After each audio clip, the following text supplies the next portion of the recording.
This is often how I would start out a piece of work. It's not a drawing in the sense that you would finish it off and do a beautiful drawing. It's a drawing ready for tracing onto silk. This would have been traced onto the silk background, then I would have painted the silk ready for embroidering. And this is the textile that I did from that drawing. I started with the middle piece with the actual peacock and did all the white lines first, so I knew where all the feathers were going to be. From there I started embroidering the back feathers, gradually building the front feathers in front of the back feathers so that they would go across the back feathers and give it that peacocky look. I've been experimenting with stitches and I've worked out how to do this stitch. It looks like a satin stitch, but actually it's completely free machine embroidery.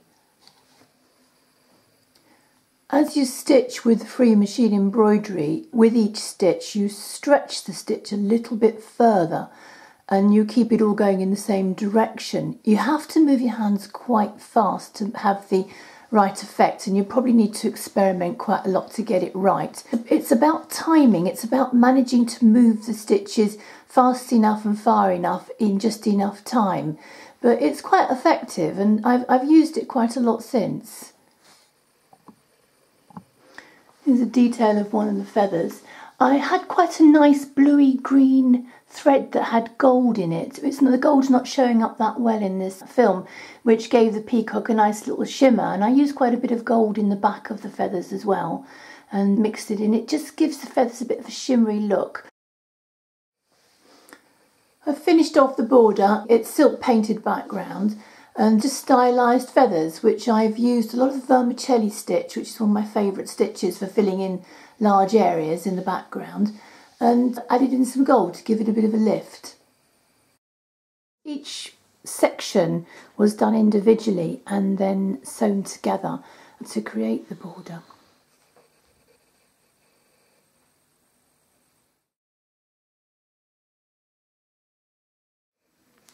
This one's called The Joust. I went through a phase where I was doing silk paintings.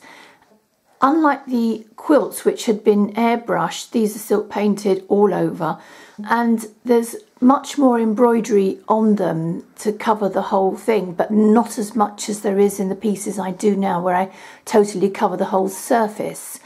So it was a combination of painting and embroidery. And I was very interested in medieval paintings and pictures and started to try and work with textiles using those influences.